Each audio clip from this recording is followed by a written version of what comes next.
Então vamos lá, né? Eu estou aqui para falar a respeito de estilos de liderança com vocês, né? Então, para eu introduzir esse tema aqui, que é um tema bastante profundo, complexo, polêmico, eu quero trazer aqui alguns conceitos, né, de liderança baseado em alguns pensadores. Então, né, primeiro, assim, acho importante a gente refletir o que é liderança para a gente. Enquanto a gente vai refletindo a respeito disso, eu vou trazer aqui para vocês, né, como eu acabei de comentar, o que é liderança para alguns pensadores. Então, vamos lá. Liderança é assumir responsabilidades, enquanto outros inventam justificativas. John Maxwell. A gente tem um outro aqui. Liderança é a habilidade, a arte de conduzir pessoas, profissionais, grupos e equipes a alcançar com êxito os resultados planejados, tanto em nossa vida pessoal como no ambiente organizacional. José Roberto Marques é o fundador do Instituto Brasileiro de Coaching. Liderar não é impor, liderar é despertar nos outros a vontade de fazer. Adilson Siqueira. Temos outros aqui. Um líder não é alguém a quem foi dada uma coroa, mas a quem foi dada a responsabilidade de fazer sobressair o melhor que há nos outros. Jack Welch. Liderança é a capacidade de transformar a visão em realidade. Warren Bennis. Liderança é ação e não posição. Donald McGannell. Temos outros aqui. Liderança não é apenas conduzir pessoas, é criar caminhos para elas passarem em segurança. Rafael Zimichut. A liderança é um privilégio para melhorar a vida dos outros, não é uma oportunidade para satisfazer a ganância pessoal. Nem sei falar esse nome aqui, mas é Kibaki. As únicas coisas que acontecem naturalmente dentro de uma empresa são atritos, confusão e má performance. Todas as outras coisas são resultado de liderança. Peter Drucker. Então vamos lá, né? Então, assim, no final, quando a gente pensa em todas essas definições desses pensadores, a gente tem algumas palavras-chave, né? Então, algumas delas aqui é a arte de influenciar pessoas. Então, se a gente voltar lá, né, e ver no final, todo mundo está falando da habilidade de influenciar pessoas. Também falando sobre a capacidade de fazer sobressair no outro o que há de melhor. Inspirar as pessoas, transformar visão em realidade, despertar nos outros a realidade, a vontade de fazer, né? Então, assim, quando a gente olha mesmo para essas palavras-chave, a gente está falando de inspiração, de motivação, de influência, de transformar a visão em realidade, fazer com que as coisas aconteçam e fazer com que os outros tenham vontade de realizar isso. Então, quando a gente se depara com pessoas que conseguem trazer e conseguem nos inspirar nesse sentido, muito provavelmente a gente está diante de um líder, né? De uma líder. E isso é muito importante, né? É muito prazeroso poder trabalhar com pessoas que nos inspiram, que nos motivam, que nos dão perspectiva, né? Que nos despertam para alguns anseios, algumas vontades, algumas ambições. Então, sem dúvida nenhuma, poder estar perto dessas pessoas faz diferença na nossa vida, faz diferença para o nosso profissional, faz diferença para a nossa carreira. E a gente tem que se perguntar se também estamos sendo essas pessoas, né? Porque muitas vezes a gente acaba sendo gestor e não líder. E aí, assim, de forma muito resumida, quando a gente está falando de gestão, a gente está falando de meta, a gente está falando de estratégia e a gente está falando de produtividade. Então, vamos pensar aí, eu acho legal vocês fazerem um paralelo, pensando aí no dia a dia de vocês, né? Se eu estiver aqui falando para líderes, que eu sei que eu estou falando para alguns, e também estou falando para alguns liderados, vamos pensar. Se você está conseguindo dar conta das suas metas, da meta, né, da empresa, da meta da sua equipe, da sua estratégia, da produtividade, você está sendo um ótimo gestor. E se além disso você estiver conseguindo motivar pessoas, inspirar pessoas e trazer propósito diante de tudo isso que a gente está falando, meta, estratégia, objetivo, você além de ser um gestor, você está sendo um líder. Então, assim, é uma forma simples, né? Um recorte aqui do que é gestor e do que é liderança. É importante que a gente entenda isso, porque muitas vezes a gente se atém muito ao objetivo, muito à estratégia, muito à meta, e a gente esquece que para que isso seja atingido, alcançado, a gente tem que inspirar pessoas, a gente tem que motivar pessoas. E quando eu falo a gente tem que, eu nem quero colocar peso nessa fala. É, na verdade, chamar, né, vocês e que estão ocupando esses cargos que é possível fazer isso. Né? E cada um tem um estilo, tem uma tendência comportamental, tem uma tendência de postura, e nós vamos falar sobre isso, tá? E assim, para começar a falar sobre os estilos de liderança, eu vou trazer aqui um autor, um psicólogo, um escritor, que é o Daniel Goleman, né, que tem um trabalho com mais de 3 mil executivos, que teve todo um apoio de Harvard para fazer esse trabalho e chegar numa definição de tendências de estilos comportamentais, e onde ele traz, né, essa questão do gestor, que é uma pessoa que tem um bom conhecimento técnico, e que para que se torne líder, ele tem que ter, além do conhecimento técnico e da inteligência, ele precisa avançar na inteligência emocional. E quando a gente fala de inteligência emocional, a gente tem 5 pilares importantes, que é o autoconhecimento, o autocontrole, a motivação, a empatia e a destreza social, a nossa capacidade de nos comunicarmos, de nos relacionarmos, de termos empatia. Então, assim, é um conjunto de fatores que realmente, olhando para isso e nos desenvolvendo, a gente consegue trazer a nossa liderança à disposição de um propósito, né? Porque quando a gente está no nosso dia a dia, no nosso trabalho, nas nossas empresas, a gente tem que tomar muito cuidado para sair do piloto automático e de pensar, preciso atingir X de resultado, eu preciso vender X em Y, preciso ter X de faturamento. Tudo isso para quê? Qual é o propósito de tudo isso? Você está, enquanto líder, a serviço de quê, de quem e para quem? Né? É importante a gente fazer essas reflexões no nosso cargo, no nosso local de liderança. E aí, assim, vamos lá. Então, agora eu vou entrar nos estilos, é uma parte um pouco mais técnica, mais importante, porque, assim, quando a gente pensa nos estilos comportamentais, aqui as tendências de liderança, eu nem quero trazer aqui para vocês o que é melhor ou o que é menos interessante. Eu quero trazer tendências de comportamento. E a gente precisa refletir, eu gostaria que vocês refletissem ao longo da minha fala, qual é o perfil que vocês mais se identificam e por que que vocês se identificam com esse perfil? E ao final da minha fala, entender se esse é o perfil ideal para o contexto que você está inserido, para a situação que você está inserida, para as pessoas que você lidera, para a cultura que você faz parte. Então vamos pensar a respeito disso e vamos começar também a trazer na nossa memória, da nossa memória, referências, né? De repente com o nosso líder, nossa cultura, ou em outras empresas, empresas do mercado. Então vamos lá.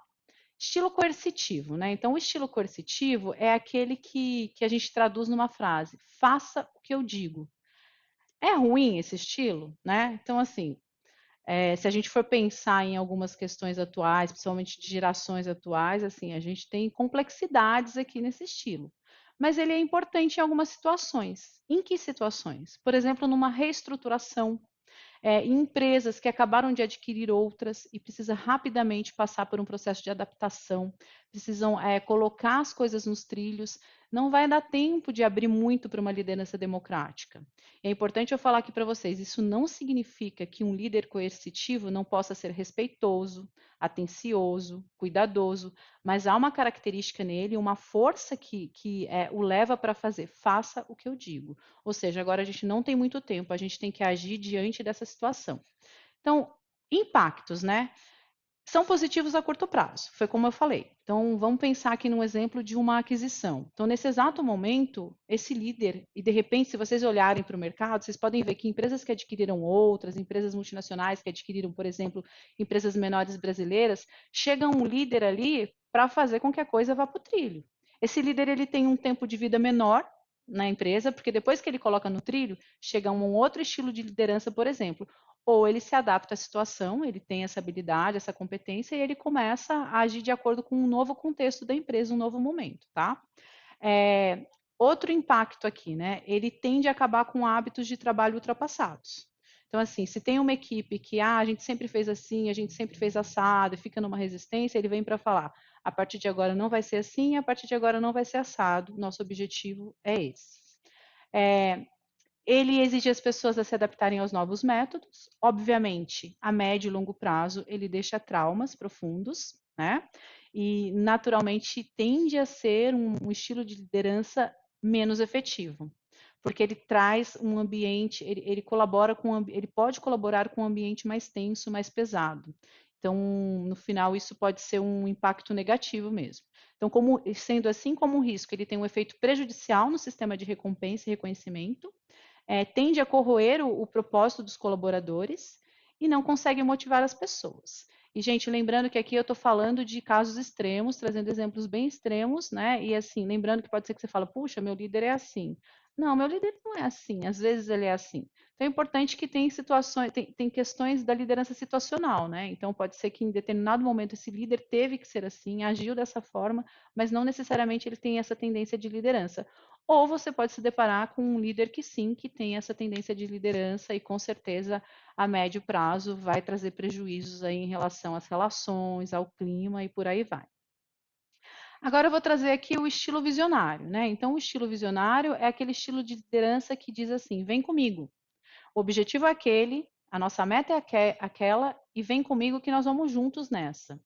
Então, quando a gente olha para isso, esse estilo de liderança, ele é considerado pelos teóricos como o estilo que funciona melhor em todas as situações, especialmente quando existem situações à deriva, né? Empresas que estão à deriva, estão num momento muito delicado, equipes muito comprometidas. Então, assim, ele vem, ele agrupa essas pessoas e fala: vamos junto, vamos comigo. Tá? Então, é considerado um dos estilos mais indicados para um momento de liderança. Impacto, ele motiva pessoas, ele maximiza empenho em relação aos objetivos e à estratégia da organização, traz medidas claras, assim como informa quais são as recompensas, né? Tem essa definição do objetivo a ser atingido, ele dá liberdade para inovar, para experimentar, corre risco calculado, porque ele está ali junto, traça rotas, conduz os colaboradores para uma visão de longo prazo. Agora tem uma questão: qual que é o risco dessa liderança? Quando a gente se depara com um líder que tem esse estilo visionário, mas ele se sente, às vezes ele até é mais incompetente do ponto de vista técnico do que os seus próprios liderados, ele pode ficar muito inseguro, porque para ele o natural é falar vem comigo. Ele tem que parar e olhar que não necessariamente as pessoas têm que vir com ele, ele vai ter que ir com alguém. Isso para ele, se esse profissional, se esse líder não tiver bem trabalhado no autoconhecimento, no autocontrole, na autorresponsabilidade, ele pode escorregar.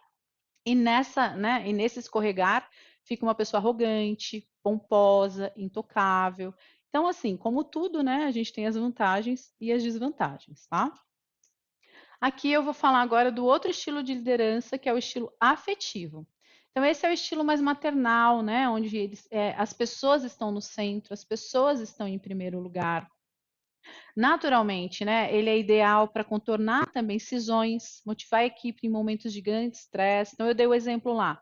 A empresa X comprou a empresa Y, um momento de transição, precisa de uma liderança coercitiva ali para botar as coisas no trilho, e aí ficou tudo muito tenso, muito estressante. Aí entra um estilo de liderança afetiva, onde ele vai colocar as pessoas no centro, vai olhar para as pessoas, vai cuidar das pessoas, vai ouvir as pessoas, vai compartilhar com as pessoas.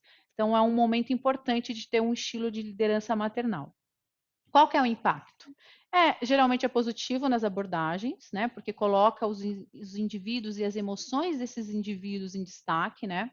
Lidera através da construção desses laços, então ele cria vínculos, ele traz esse senso de pertencimento, as pessoas se sentem pertencentes e olhadas, reconhecidas. É um efeito muito positivo na comunicação. Agora, também usado em excesso, pode trazer um comprometimento muito grande. Porque o que acontece? Qual que é o risco disso aqui? Acaba permitindo performances baixas. Então, assim, a pessoa está lá, ele gosta da pessoa, ele faz com que a pessoa se sinta bem, mas a pessoa ela não está sendo competente em determinada atitude, postura, ação, conhecimento. Ele passa a mão na cabeça. Então, ele não colabora com o desenvolvimento. Então, usado em excesso, ele acaba não permitindo desenvolvimento na organização. É, raramente oferece conselhos construtivos, né? Então, assim, cuida pouco do desenvolvimento das pessoas. E aí as pessoas precisam descobrir por si só. Então, elas acabam se sentindo à deriva. Elas, no primeiro momento, elas se sentem muito cuidadas e depois elas se sentem à deriva, assim, tá bom, ele cuidou de mim, mas ele não é referência para o meu desenvolvimento. Como é que eu faço isso? Então, vocês entendem, assim, tem o lado positivo desse estilo de liderança, assim como ele carrega também uma carga negativa. Então, a gente precisa ficar atento a isso. E a gente tem aqui o estilo democrático, né? Então, quando a gente fala do estilo democrático, a própria palavra traz, né? É envolver as pessoas no que elas acham. O que elas acham a respeito de determinada situação, né? O que elas pensam, como elas agiriam. Então, assim, é muito comum a gente encontrar líderes que não têm muito conhecimento diante da questão técnica ou do negócio, né? Que ele acaba tendo que chamar os liderados que têm mais conhecimento, mais experiência, para pedir orientações e pedir opiniões para ver como é que, que tem que ser feito, né? Então, qual a melhor direção a seguir? E aí ele acaba demandando muito do liderado, ou seja, ele não fica muito à frente das decisões, ele coloca o todo para a decisão. Que impacto tem isso?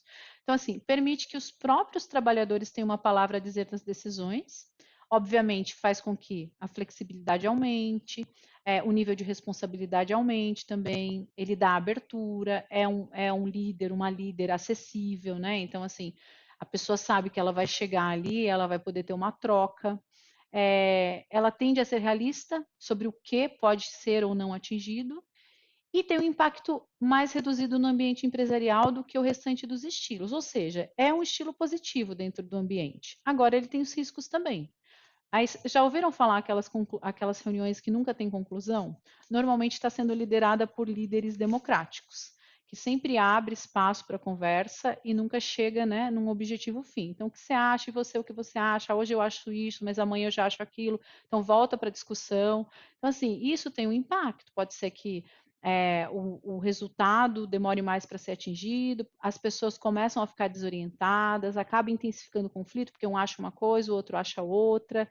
Então, assim, é um estilo de liderança que ele não é muito interessante quando a equipe não tem habilidades suficientes para lidar com determinada situação e nem maturidade suficiente para lidar com determinada situação. Então, é importante, né, quem está envolvido com a gestão da empresa, a gestão do negócio, entender, tá bom, eu tenho um líder aberto, um líder democrático, mas ele vai fazer bem para o desenvolvimento do meu negócio? Esse estilo vai fazer a diferença para o meu negócio? Vai, não vai, talvez sim, talvez não. Precisa refletir em torno disso e tomar ações para a evolução. E aqui um outro estilo de liderança é o estilo modelo, que é faça o que eu faço agora. Então, se a gente for voltar lá no coercitivo, que parece que confunde, né? O coercitivo é faça o que eu digo. Esse estilo modelo é faça o que eu faço agora. Então, se a gente for trazer um paralelo aqui com o nosso mercado, vamos pensar aqui no mercado cosmético, onde a gente tem grandes especialistas que se tornaram líderes pela capacidade e competência do conhecimento, e que são referência no que fazem, né, a forma com que entendem o desenvolvimento, uma pesquisa. Então, eles acabaram ganhando essa titularidade, essa liderança, pelo conhecimento, pela competência técnica. E aí, o que, que acontece? Eles acabam dizendo para os liderados: faça o que eu faço agora, eu sou referência e você me segue aqui nesse sentido. Então, assim, isso é uma questão muito delicada, assim, porque assim, ele ele traz, se estabelece elevados padrões de desempenho. Então, assim, quando o profissional liderado não está trazendo resultado do ponto de vista dele, ele cobra muito, aí faz com que esse profissional se sinta desmotivado, incompetente, então bate a moral, tem várias questões que podem acontecer aqui. Então, esse tipo de liderança, esse estilo de liderança, ele é mais adequado para equipes muito competentes e muito maduras, tá? Então, é importante também ter esse entendimento. As orientações para a realização do trabalho podem ser claras na cabeça do líder, mas não necessariamente ele apresenta da mesma forma. Então, é o típico líder que pensa assim, mas isso é óbvio, eu não precisava ter falado a respeito disso. E muitas vezes não, muitas vezes o que é óbvio para mim, muito provavelmente não vai ser óbvio para uma boa parte de pessoas. Então, a gente precisa, né, olhar para isso. Flexibilidade e responsabilidade desaparece, porque as pessoas ficam tão olhando essa referência, como essa pessoa faz, como deve ser feito, que elas acabam, né, tendo dificuldade de inovar, de olhar, de criar, de olhar de uma perspectiva diferente. E esse tipo de liderança também não dá muito espaço para feedback, para interação. Então, o foco é ali na competência técnica, tá? Riscos. Esse líder espera que as pessoas saibam o que fazer, que foi o que eu acabei de dizer. E as pessoas se sentem desorientadas também, porque elas perdem muito moral mesmo nesse estilo de liderança se usado de uma forma desequilibrada. E aqui a gente tem o estilo treinador, que é o experimentem isso, que é o estilo coach, né? Então é aquele líder que ele tende a ser mais um mentor. Ele está ali para ensinar. Então, assim, quando a gente olha para isso, a gente precisa olhar quando é o melhor momento para usar esse estilo de liderança. Então, assim, ele é mais eficaz quando as pessoas estão dispostas a se superarem. Então, assim, ele é mais eficaz para atuar diante de uma equipe que quer se desenvolver, né? Que realmente busca esse desenvolvimento e chama esse desenvolvimento para si também. É particularmente positivo quando os empregados estão conscientes das próprias fraquezas, né? E dispostos a avançar. E ele tem impacto, aumenta resultado, traz diálogo constante, né, que acaba aí catalisando energia, então as pessoas se sentem mais dispostas, com mais pique para o trabalho, mais motivadas, com moral elevada, ajuda a colaboradora a identificar ponto forte e fraco, encoraja os empregados a estabelecer objetivos de longo prazo e ajuda a criar plano de ação, faz acordo com os colaboradores, né, sobre papel e responsabilidade e dá constante instrução e feedback. Qual que é o risco? Quando os empregados estão resistentes à aprendizagem ou à mudança. Então, assim, se esse estilo de liderança está atuando com uma equipe que é resistente, não vai colher frutos, porque a equipe finge estar ouvindo, né? Uma escuta, na verdade, uma não escuta velada, e o líder pensa que está ali arrasando, inclusive, com o estilo de liderança e não está atingindo resultado, o que beira daí e pode chegar à superficialidade do desenvolvimento dessa equipe. Então, assim, é muito importante, porque a gente fala que, nossa, que máximo, né? Eu quero esse líder democrático, esse líder coach. Agora a gente tem que entender qual é a maturidade da minha equipe, qual é a maturidade, qual é o nível de competência da minha equipe, eles estão preparados para esse tipo de liderança. Então, assim, parece simples, mas não é. Mas também não é tão complexo. É questão de olhar mesmo, né, com bastante coragem para o meu negócio, para a minha cultura, para o estilo dos meus liderados e entender que tipo de líder eu preciso para atuar diante daquela situação, tá? Aqui tem um resuminho, né? Inclusive no e-book que nós vamos liberar para vocês aqui no grupo do WhatsApp, tem essa síntese aqui. Então, quando a gente olha para o nível coercitivo, para o perfil coercitivo, né? O modus operandi, ele exige obediência imediata. O estilo numa frase, faço o que eu digo. Quais são as competências ligadas ao coercitivo? Iniciativa, autocontrole e ímpeto para as conquistas. Funciona melhor diante de uma crise ou de uma recuperação, ou com funcionários problemáticos, e traz um impacto negativo no clima, né? Porque tem um nível de autoritarismo aí muito agressivo. Quando a gente olha para o visionário, né? Qual é o modus operandi dele? Ele mobiliza pessoas em torno de uma visão. O estilo é venha comigo. Competências, autoconfiante, empático, catalisador de mudanças. Quando esse estilo funciona melhor? Quando mudanças requerem nova visão ou quando é necessário uma direção clara. Qual que é o impacto? É o mais fortemente positivo. Lembrando que ele tem um risco lá. Quando ele se sente inseguro diante dos liderados, ele pode ir para um nível de arrogância extrema, de insegurança, e aí pode, inclusive, trazer alguns conflitos aí não muito esperados. O afetivo, modus operandi, cria harmonia e constrói vínculo emocional, traz as pessoas em primeiro lugar, tem como competência a empatia, a construção de relacionamentos, a capacidade e habilidade de se comunicar, que é a destreza social. Quando é que esse estilo funciona melhor, né? Então, para contornar cisões em equipes e motivar pessoas em circunstâncias estressantes. Tem um impacto positivo também no clima. Quando a gente fala do democrático, o modus operandi dele é que ele forja consenso de antiparticipação. Então, né, o estilo numa frase é o que você acha? E qual é a competência desse estilo? Colaboração, liderança de equipe, também a comunicação. Quando que ele funciona melhor? Construindo aceitação ao consenso, tendo a contribuição de funcionários-chave e traz um clima positivo também. Um modelador, o modus operandi dele é estabelecer padrões de desempenho altos. Então, a gente traz em uma única frase o estilo, né? Faço o que eu faço agora. E aí a gente olha para as competências da inteligência emocional dele, é consciente, tem ímpeto também para alcançar conquistas e iniciativa. E quando é que esse estilo funciona melhor? Para obter resultados rápidos de uma equipe motivada, competente, madura e com bom conhecimento técnico. Por quê? Porque ele traz impacto geral no clima, porque ele exige muito. E quando a gente olha para o estilo treinador, o modus operandi é desenvolver pessoas para o futuro. Então, é um estilo de liderança que tem mais resultado a médio e longo prazo. Porque qual que é o estilo dele numa frase? Experimente isso. Então, ele dá mais espaço para os erros, né? Então, eu trabalho muito na ideia e no conceito do testar, errar e acertar. Quais são as competências que estão atreladas à inteligência emocional? Então, o desenvolvimento focado nos outros, a empatia e o autoconhecimento. Quando é que esse estilo funciona melhor? Quando ele ajuda um funcionário a melhorar o desempenho ou a desenvolver capacidades de longo prazo e também traz um impacto positivo no clima. A gente vai compartilhar isso com vocês, tá? Essa síntese vai estar no nosso e-book, aí para quem está no grupo, e a gente entende que facilita muito as nossas reflexões e até mesmo para entender se a gente está atuando da melhor forma e no melhor, considerando o contexto todo, né? Aqui é muito falando dos estilos de liderança e suas tendências comportamentais. Quando a gente fala do estilo coercitivo e visionário, são pessoas dominantes, né? Tende a ser aquelas pessoas de iniciativa. O democrático são aquelas pessoas com facilidade de comunicar e de se relacionar. O afetivo também, ele tem uma boa capacidade de planejamento, né, uma boa capacidade de comunicação e de relacionamento. E o modelador são os estilos especialistas, que também têm uma grande capacidade aí de iniciativa para atingir os objetivos.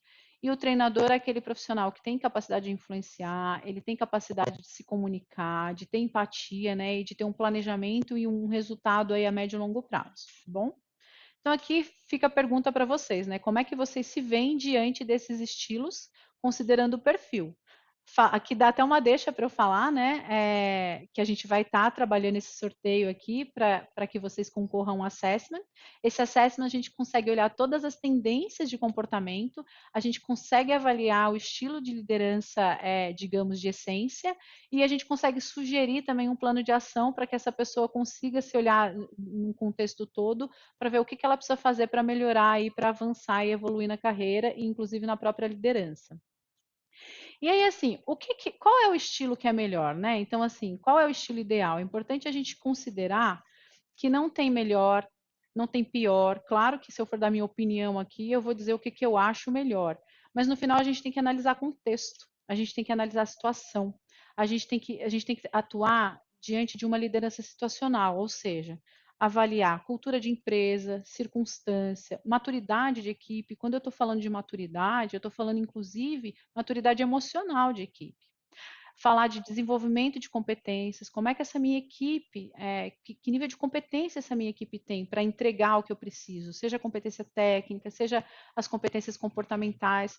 Então, eu preciso fazer essa análise para que eu tome uma decisão e para que eu consiga mesclar os estilos de liderança diante das situações que me são apresentadas. Né? E aí, se a gente olha para isso, aqui a gente tem que pensar quais são os desafios da liderança situacional. Primeira coisa, precisa diagnosticar a equipe. Precisa entender quem são esses liderados, como é que eles funcionam, como é que está esse nível de maturidade, como é que está essa competência, essa vontade de evoluir. Precisamos analisar os elementos das tarefas, né? Então, como é que é esse descritivo de cargo? Qual é a principal responsabilidade desse descritivo de cargo? Qual é o objetivo? Qual é o propósito, né, dessa posição? Também distribuir bem essas tarefas entre a equipe, ter capacidade de adaptação, que é o que eu estou falando, no final não existe o melhor ou o pior, existe a pessoa que se adapta à circunstância, a liderança precisa olhar para isso, porque quando ela olha para isso, a gente entra na questão da liderança humanizada, ela está humanizando a liderança, ela está olhando pessoa, ela está olhando contexto, ela está olhando negócio, ela está olhando circunstância, e portanto ela passa a ser um humano que pensa, que sente, que age, e consegue olhar para isso de forma muito simples até, né? Não simples no sentido de simplório, mas simples no sentido de saber aqui é possível se agir dessa forma. E se por algum motivo eu não estou encontrando um melhor estilo para liderar aqui, eu vou ter que buscar algum outro tipo de reflexão, de entendimento, de ajuda. Então, ser líder é estar o tempo inteiro em contato com a nossa capacidade de nos entendermos e, a partir daí, entendermos o outro, tá? Trabalhar a nossa comunicação. Então, a gente tem que, dentro de uma liderança situacional, entender que a forma com que eu falo, um profissional que tem um estilo mais analista, mais introvertido, é diferente da forma com que eu vou falar com uma pessoa que tem um estilo de comunicação mais aberto. Então, assim, o líder, ele precisa entender que ele tem que se adaptar à forma, né, inclusive, que ele vai se comunicar com o outro. Então, ele não pode pensar e estar num pedestal, eu sou assim, aqui que quem manda, né, nesse negócio sou eu, então as pessoas que me entendam. Não. Eu tenho que entender essas pessoas, eu preciso tocar essas pessoas, eu preciso olhar para essas pessoas e mostrarem para ela qual é o grande propósito desse negócio, o que, que a gente precisa atingir com isso, e, portanto, o quanto eu estou disponível para ajudá-las nesse percurso. Em alguns momentos, a minha ajuda vai ser sendo um pouco mais coercitivo, em outros momentos, mais afetivo, em outros momentos, eu vou ser mais visionário, em outros, eu vou ser mais modelador e assim por diante. E conhecer as ferramentas aqui, né, de gerenciamento mesmo. Então, a gente volta lá na questão da competência mais voltada à estratégia, à capacidade analítica, a conhecimento mesmo de repertório, né, e de ferramentas da gestão. Então, vamos lá. Aí eu trago aqui para vocês, para a gente complementar aqui a nossa reflexão, o que dentro desse trabalho que a gente faz aqui na Linus e o meu trabalho enquanto coach também, de olhar quais são as fatias dentro de uma perspectiva que vamos olhar que isso aqui é uma pizza, uma roda, e a gente tem algumas fatias que a gente precisa olhar para que a gente de fato tenha uma boa liderança. Então tem algumas aqui, então eu vou citar para vocês. Gestão de negócios, desenvolvimento de equipe, então assim, como eu formo, como eu inspiro, como eu influencio, comunicação, o Marcelo falou há pouco, né? A gente precisa ter iniciativa e acabativa. Tá aqui. Nas fatias da roda da liderança, a gente tem aqui iniciativa e acabativa. O quanto eu inicio e quanto eu tenho capacidade de acabar com o meu time, o que está sendo feito. A minha capacidade de gerir conflitos, a minha capacidade de delegar, e delegação seria um outro tema interessante da gente conversar, porque assim, para a gente delegar, a gente tem que saber para quem a gente está delegando, mais uma vez essa pessoa a quem eu estou delegando essa tarefa, ela tem maturidade e ela tem competência para me entregar o que eu preciso? Ou eu vou precisar estar junto nessa delegação? Né? Porque, mais uma vez, delegar não é delargar, delegar é acompanhar. E a gente acompanha de acordo com maturidade de liderado. Há também a fatia aqui do feedback, né? Então, assim, o quanto eu estou disposto a ter interação com esse liderado para que eu possa ajudá-lo no desenvolvimento. E feedback não precisa esperar um momento específico a partir de uma avaliação X que a empresa oferece. Às vezes é um feedback informal mesmo, é falar, olha, foi muito bom o que você fez aqui, foi ótimo, eu achei bacana, um feedback positivo. Ou de repente falar, olha, tá vendo isso aqui que foi feito? A gente precisa rever a rota, como é que eu posso te ajudar a atingir determinado esse objetivo que a gente tinha colocado. Então, o feedback é trazer retorno para o profissional. Gerir o tempo, né? A gente precisa ter essa atenção em gestão de tempo, é uma fatia absolutamente relevante para um líder. Ele precisa gerenciar prioridades, ele precisa liderar urgências, circunstâncias, ele precisa ficar atento a isso. Precisa trabalhar essa inteligência emocional, né? Então, como é que a gente olha para isso? A gente olha para o nosso autoconhecimento, para a nossa capacidade de gerenciar as nossas emoções, e gerenciar emoções não é só pensar que está tudo bem, não é às vezes enquanto líder pensar, não está tudo bem. Eu, enquanto líder, que estou aqui para ajudar pessoas, também preciso de ajuda. O que, que eu faço para que eu possa, né, me ajudar e me acolher e evoluir nesse lugar? E tem aqui uma fatia, né, que eu vou deixar por último, mas vou falar da autoliderança, a minha capacidade de me, né, autogerenciar, de me autoliderar, de me automotivar, de me colocar nos trilhos, de chamar todos esses personagens, esses estilos de liderança, às vezes falar, ó, oh, tem que fazer isso, ou outro falar, não, calma aí, vamos juntos. Então, essa nossa capacidade de ouvir, né, e de nos ouvirmos aí, de nos liderarmos. E tem uma fatia aqui muito importante que nós falamos de manhã, a Silene trouxe a questão de uma das inteligências, que é a inteligência espiritual. Quando a gente fala dessa inteligência espiritual, a gente está falando muito de propósito, do que eu, enquanto ser humano, atuando nessa empresa, diante desse negócio, posso oferecer para as pessoas que estão comigo. E não, eu não entro numa fala romântica aqui da espiritualidade, eu entro numa fala possível, numa fala de que eu sou responsável por esse negócio, sou responsável por essas pessoas e, portanto, eu preciso fazer o meu melhor. Né? E fazendo o meu melhor, naturalmente eu vou engajar pessoas, eu vou ganhar a confiança das pessoas, a credibilidade, eu vou servir melhor e, portanto, eu serei melhor servido também. E é um ganha, né? Uma relação de ganha, um ganha-ganha para todo lado. E isso nos traz mais energia para continuar fazendo. Também vamos disponibilizar essa roda aqui, tá? No grupo aqui, para que alguém consiga, para que as pessoas consigam se olhar.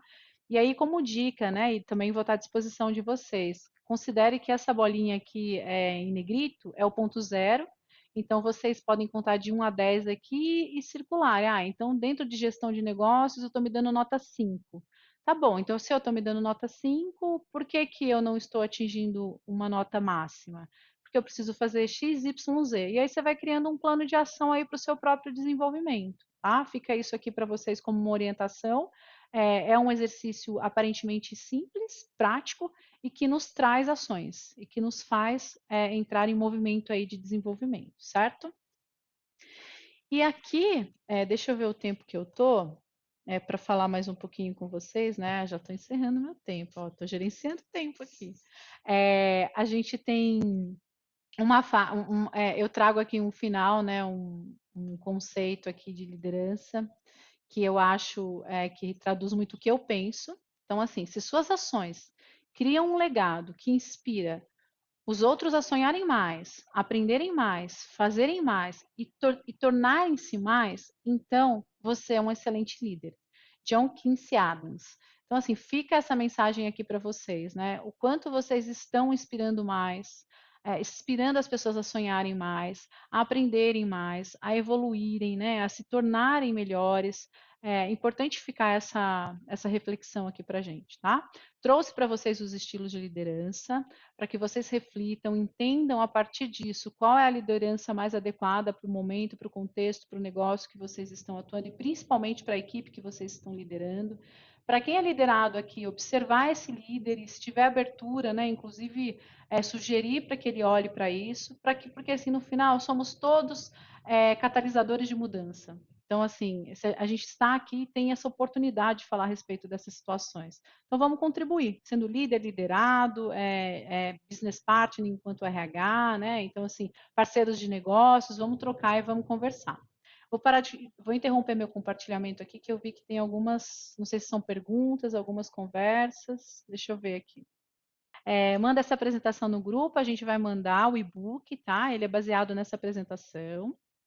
Marcelo aqui colabora. Tem uma frase que um antigo gerente me disse que eu acho inesquecível. O óbvio só é óbvio depois de dito.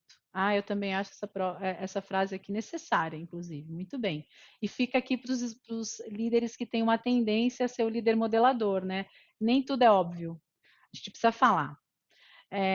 A Catarina, bem isso, vou aderir a essa frase, Marcelo. Sei que marquei uma série de liderados com ela, mas o nome do autor é Fernando Ribeiro.